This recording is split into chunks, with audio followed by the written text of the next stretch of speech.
What are you doing? What are you protesting? We are protesting the inaction of the government of India in protection of Indian Christians. And what is happening to Indian Christians?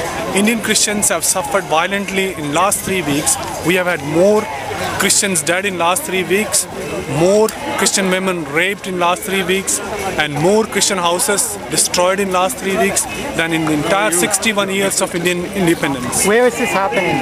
It is happening all over now. It started in Orissa from 24th of August. It has moved to Karnataka, to Kerala, to Chhattisgarh and to Madhya Pradesh. How many have been killed? To date, 56 deaths have been documented. And what is the cause what is the motivation of the killers and who is killing? Killers are VHP and Bajrang Dal. Motivation is political. There is a history of violence behind it. BJP, that is the political wing of VHP and Bajrang Dal, had only 2 seats in 90. They went and destroyed a mosque in Ayodhya. And after they destroyed the mosque in Ayodhya, they got 90 seats. So now they know when they want to get the numbers up, all they do is go and attack the minorities. And once they attack the minorities, they whip up the passions of the majority, and majorities vote for them.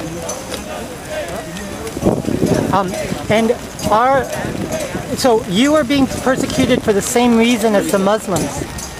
It's not the same reason. Reason is political. The political is, it's a number game. Christians are such a tiny minority that we are not a major vote bank. And because we are not a major vote bank, we don't put a dent in elections. And so they can beat us and get the passions of the majority whipped up so the majority can vote for them.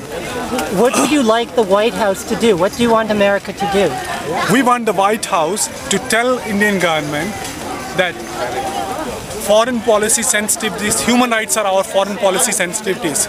So the human rights in India should be respected. And the only way India and US can have a sustained, dedicated relationship, and that is if the human rights are respected in India.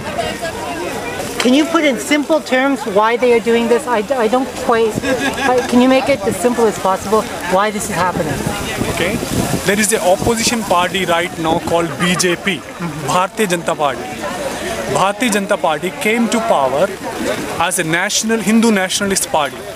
For them, Hindu state is the ultimate goal. It's called Ram Rajya.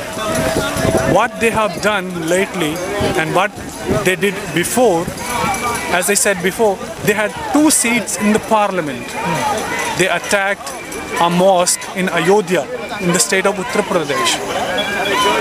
By attacking that, they got 90 seats in the parliament. So they saw attacking minorities as a sign of approval by common masses.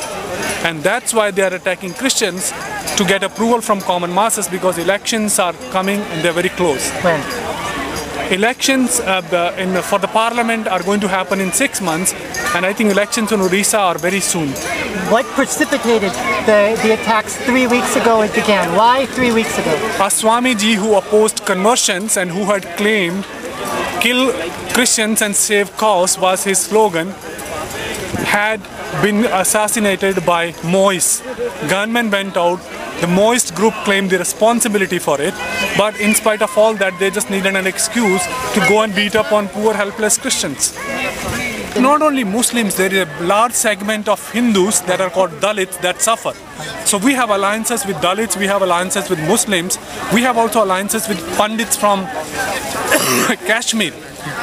Kashmir is predominantly Muslim state where the Pundits have been asked to leave.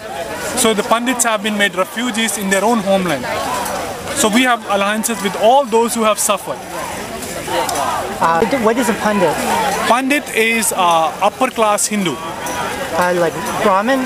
Brahmins. And they're persecuted? They're persecuted huge, big time. Even though they're upper class? They're upper class, but it depends on which state you are. They are in JNK, that Jammu and Kashmir, where they are persecuted. They are in relief camps in many places. they have been made homeless for so long. And this time is FIACONA, that's a Federation of Indian Christian Organizations of North America, that I happen to be the president, asked from the embassy for 5 minutes of Dr. Manmohan Singh's time to express our anguish. And the embassy turned it down, saying, we are too busy, he doesn't have time. So we are forced to come out. And we came out at very short notice.